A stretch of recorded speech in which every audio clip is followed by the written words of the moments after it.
So when we talk about education, again, we're not talking about technical training so much as we're talking about a really leading out of all the human capacities, all the latent capacities of a person. So we have these young people, mostly young people, who have a great deal of capacity. Every human being, every soul is created with all kinds of abilities. Even from the time it's just an infant, that human soul doesn't really change substantially. A human soul is a human soul, and it's created with certain latent capacities for good, for growth, for excellence. But those things don't come about by themselves. If you just feed a baby and clothe it and shelter it, it doesn't become literate and intelligent by itself. It needs development, and as you know, with your own children, I'm sure, they don't become virtuous by themselves. They generally need some help in that regard, especially when they're 2 or 3. So we have to steer, we have to lead out what is there. We're not making something new necessarily, but we're taking what's there and we're bringing it out, we're developing it. We're applying whatever we need to bring that out and to engage the child's will. So that element of will is also very important. Again, with education, we often tend to think mainly of the intellectual aspect of it, and especially the intellectual aspect of teaching how to do certain tasks, putting a certain amount of information into somebody's head and teaching them how to do a number of different tasks, which will help them in business, in their profession, in some kind of worldly success, which is an important aspect of education. But for us, it's not really the understanding of what education really is. It's not the heart of the matter. The heart of the matter is bringing out those capacities of mind and of will. So not just filling the mind, but filling it with the right things, and also teaching the child what to do with those things, how to use them, how to take ideas, make use of them, combine them with other ideas, deduce from them other ideas, and then to express them well, and to live by those things that are true, and to reject those things that are false. So the technical training is only a very small part of that whole process. The main thing, in fact, is this education of intellect and will, and teaching them to, as the scriptures say, to know the good and to refuse the evil. It's a large-scale project. It's a holistic project. It touches all aspects of the human being. So that's really why the church is so involved, because we're dealing with something which touches on salvation, ultimately, touches on our ultimate end. If we're talking about leading out the capacities, bringing out those capacities for good that are in all of us, we have to know what good is only really good in function of something. Good is about approaching the goal of something, approaching its purpose. Good isn't just an absolute that just hangs there in midair somewhere. Good is actually directed towards something. And once we know what it's directed towards, we can actually truly move. And the church, of course, is the custodian of the highest good. The church is the one that holds on to and directs this highest good. So the church then has a place, a very important place, a crucial place in all of education. And if that weren't enough, of course, our Lord himself says it. He's the one who gives the church the mission to go and teach all nations. He says it himself. Go and teach all nations. Point them in the right direction. Show them where they are supposed to go. And so there's always going to be an element. There's always going to be an element of church involvement in education. Education is not a secular project, because it is a question of our ultimate end. And everything we do to form a soul, to form a mind, to form a will either help them to get to that end or make it more difficult. There are no middle grounds there. So the church has a mission to educate, at least in the terms of religion, and religion touches all things. And then parents, on the other hand, have an obligation to educate, as in to bring out, again, those capacities, not just to help them to be successful and have their own apartment, but really to teach them what is good, what is evil, to help them to choose. It's ultimately a formation of will, knowing what is right and pursuing it with all our hearts. So, for some reason, some people object to this. I don't know why, but I think it's very clear in the church's teaching that the first obligation of parents is not just to bring children into the world, but to direct them on their path. Not just to procreate, but to educate. So there is an obligation tied in with, to bring an immortal soul into this world, you are automatically taking up that obligation of helping them to get to their goal, helping them to live out their immortality in the right direction, to find their final end, to have true success. All other kinds of success too, granted, but first and foremost, that main success, the one that matters before everything else, because the one that will last, no matter what else happens. Just despite our life, despite our economy, anything. But not everyone can offer a complete education. In fact, no single one of us can offer a complete education. In philosophy, we call the family an imperfect society, because a family does not have everything it needs to support itself. You might meet occasionally sort of survivalists with bushy beards who can go out and do most everything themselves and chop their own wood and build their own house. But it's an uncommon sort, and generally they are still lacking something. Nobody can really be good at everything, and nobody can, let's say, touch every kind of personality. And even our own children, as much as they might be like us, they're not always exactly like us, as you probably noticed. And sometimes we don't necessarily work well with one or the other. There are different personalities we have to deal with. The family is an imperfect society. It's meant to need other families. It is meant to need other families to require them to actually continue that growth and to bring out the child's full capacities. And in addition, just something I just want to, it's important to me because I've had a lot of dealings with different families, and some who very, very much insist that all their children need are themselves and nobody else. Generally, if you're insisting on that, there's a blind spot. But the question that I would always ask is, do you want your children to be just like you, or do you want them to be better? And it's very hard to make somebody better than ourselves, because we can only give what we have in some way. So generally, that's part of why we have this whole project of education, is because we want to be able to lift them up, to be something better than what we are.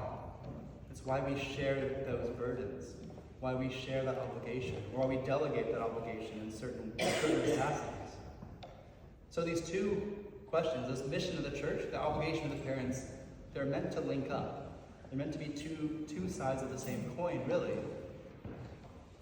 As the faith is about the whole self, and the church has this mission to teach, the parents have an obligation to teach, but as a normal family does not have all the parts, all the capacities to offer a complete education to the child, so ordinarily, with some exceptions, and they do happen, and they can be legitimate, but ordinarily, the parents delegate some part of that obligation, the fulfillment of that obligation, to someone else.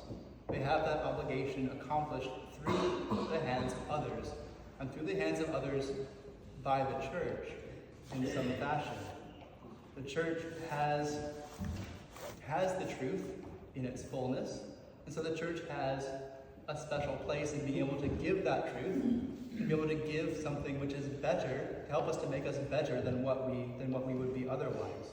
The church can, in some sense, give more than what the individual is, and even what the individual teacher is, which is kind of fascinating. There's a whole world of grace there as well, which is hard to quantify, but is very real. So, the church also has a great deal of experience. The church was basically the founder of the school system of the Middle Ages.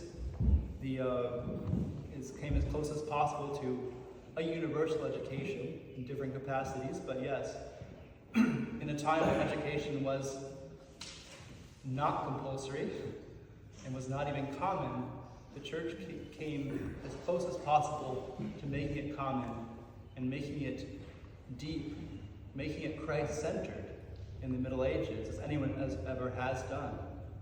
And the church has continually worked to adapt its methods and refine its approach throughout the course of history. We see different educational orders arising throughout the history of the church with different techniques depending on the place, the time, the culture, and their particular vocation, whether to the poor, to clergy, wherever it might be. The church has these focuses. Whole orders were focused just on the education of boys and education of girls. It's a project the church has some experience with.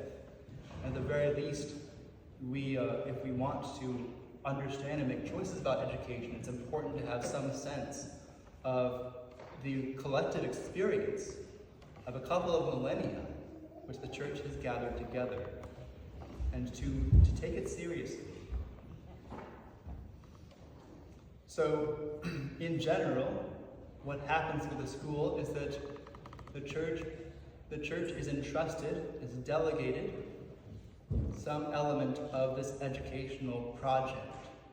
And that delegation is meant to be proper delegation. It's a matter of entrusting some representative of the church with not just the education in a sort of general sense, but to give them a fair amount of freedom over the individual details of every day, because otherwise it's impossible to work.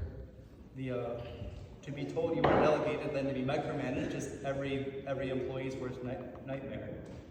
Some of us have been there, and we have to understand that. It works the same with education. We have to, of course, trust whoever we're delegating to. But once we delegate a task to somebody, we need to let them do it. So we trust that based on the credentials of the church, based on the credentials of the individual institution, that they will do their part. And it's not that the parents have no say. And that's a misconception people have. It's not that the parents have no say, but it's also not that they have all say. It's very much something in between words, where we have to delegate, we have to give freedom to operate, but at the same time, we certainly do have some influence on the process.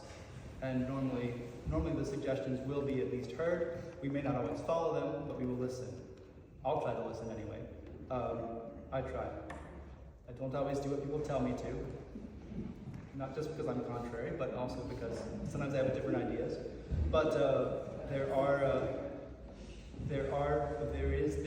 is meant to be a collaborative project, but one in which you still give freedom to operate for the school. It's part of why we try to find schools and found schools that we trust.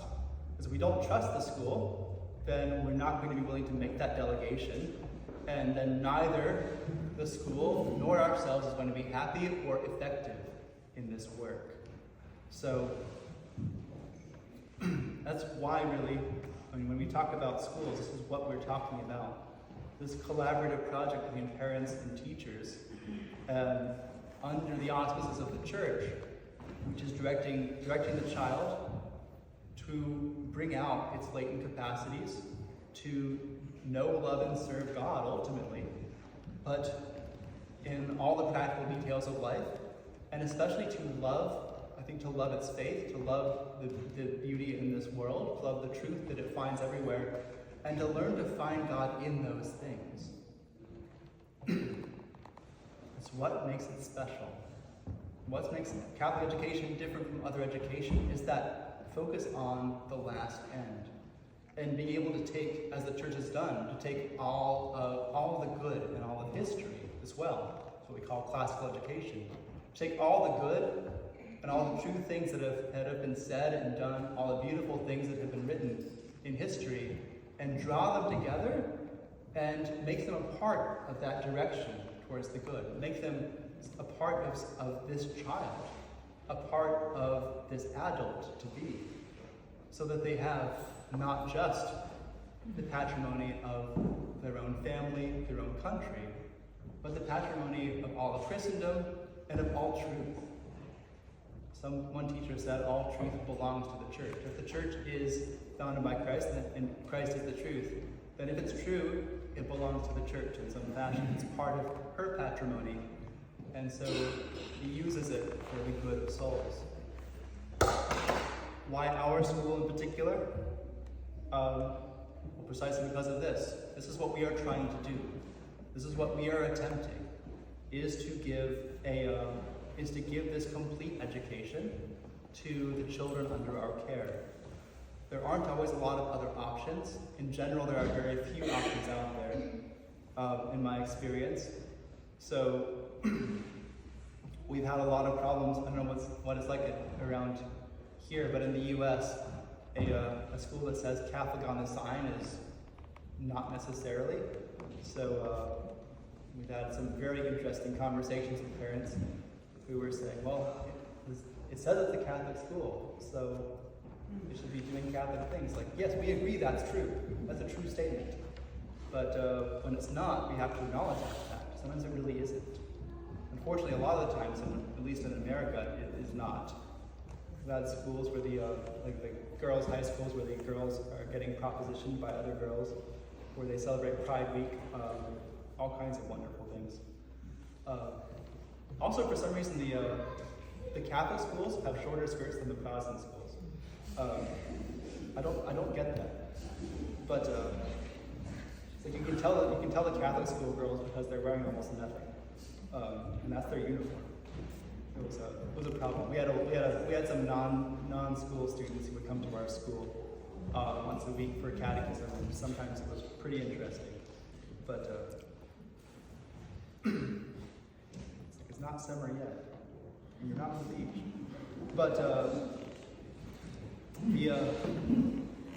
but our project is to try to offer, if we have this, if we've been given, let's say, this gift of tradition, this gift of as much as possible, a complete understanding of the Catholic faith, a complete and sort of unified picture of the church with its teachings, its faith, its morals, its liturgy. We try to give a complete and true and tried and true package. Then a school from a traditional Catholic chapel should be able to give a complete Catholic education that is not common today. That's what our aim is. If we have a truth, if we have a whole set of truths that are doubted, denied, or just ignored, even by many Catholics today, then we have something special to give that not everyone else can give. We may not be the richest or the most powerful, but we can try to do our best. And we can give something that if others can't, we may not be able to have a full-fledged chemistry lab or a lot of other fun things or a field hockey team, but we do have something worthwhile, something you can't get other places. Can it be better? Probably. Most things can. And our aim is always to grow, our aim is always to improve. It's not just to stay static and be like, we have the faith, therefore we don't have to do any work. No, we try, and we will try to do better. We will try to grow things and to improve and to become more professional, not just larger in numbers, but more professional, more organized, have clear processes. We've been working on having a handbook, yay. So I love handbooks. Nobody reads them, but they're great. we try to bring everything together. We have something we can give though. We have something we can give, even if we aren't perfect, even if we don't have the budget or the facilities. We can give something that other places cannot. And I've seen it. I've actually seen some pretty strange schools that managed to give a great deal to their students. They had very little. They were kind of haphazard. The teachers were not always the most professional. I had one teacher who couldn't spell, but he seemed to manage. He could teach his students to spell. I could not figure it out. He could not spell, but he taught his students to spell quite well. And it's one of the mysteries of my life. But what I saw was that even in the schools, I've had some very, very excellent schools and some amazing students and some amazing teachers. But even in the schools that maybe would not pass a critic's eye, I saw so much good done by them. Most of my understanding, most of my enthusiasm for Catholic education is because of personal experience, what I have actually seen in the field. People who came from difficult situations, came from difficult families, were given very little. Sometimes their parents knew almost nothing about the faith, and they had, looking at it, they had very few opportunities to persevere once they graduated because of the situation they came from. And the school was not amazing, but nonetheless gave them something which brought them to persevere, which brought them to a level of goodness, a level of virtue, which their background would not have implied, and also, in the process, a level of real success in their employment, in their families, in their vocations. That's what I've seen. And again, it doesn't always make sense. But I think it's kind of like this, the whole idea of the mustard seed. Sometimes the effect something has when it has that life of faith in it is outsized. It's bigger than what it should be, bigger than what you would expect. So that's why we do what we do. That's why we have schools, which are a huge source of time and aggravation, but they're also a lot of fun. I love them. But they will drive you insane, and they'll also make you very happy. But it's why we try to do what we do. It's why we do something which is more complicated and more time-consuming, and it's that some people think is not necessary, but in fact, it's a huge part of our apostolate. It's a huge part of growing our church, growing our vocations, and keeping souls on the track, keeping souls on the way to truth, helping them to guide others as well. So, such are my thoughts. But I was curious if there's any questions. So if anyone needs to skip out, there's a wide open door right there. But yeah. It's a very interesting topic. It's a very deep topic. Just a small distinction. Can you see what is religion and what is education? These can be seen. Oh, you can. Religion is actually our, how to define that?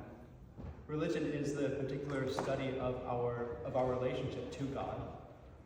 But so it's something we do, and our religion is that relationship to God.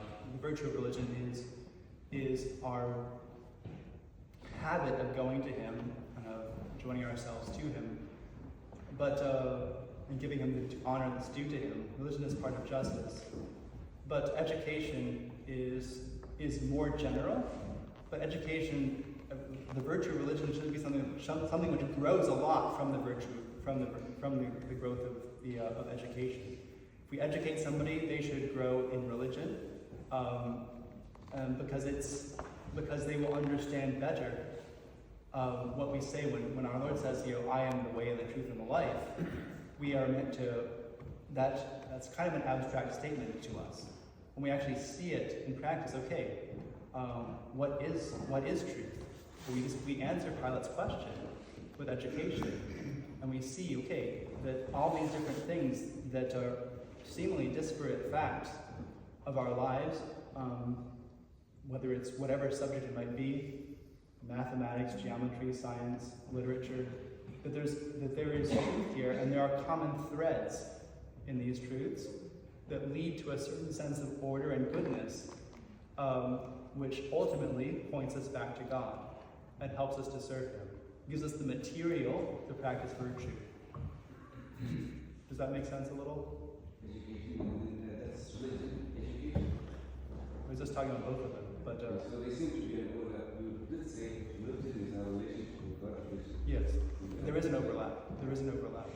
And there's an overlap. Yes. Education would be the relationship between each other in society. Yeah. Because we use it basically this truth in religion, this truth within us. And we teach the truth. Yes, we do. Both areas. We do Both teach religion both and ways. education. Yes. And in education, putting them together and the relationship between each other and the relationship with God as well. That we engage. But basically, maybe I'm saying it wrongly, but education in the national Christian education that we have in South Africa, we have a very good system, one of the best systems in the world. Legal psychologists. The easy definition is to put the college learners who are trained teachers. You take the child by the hand and you walk with it, but you can walk with him to a certain extent. Beyond that you can't. Then you pass it over to the next person, to the next person, and keep walking. To build the capacity of the child. Yeah, that's another conference. Yeah, that's a very huge topic. What? It's a very huge topic. It is. Very, it's can escalate. Do not do best to do the entire thing. But I mean, Could I also just say something about South Africa's quality of education?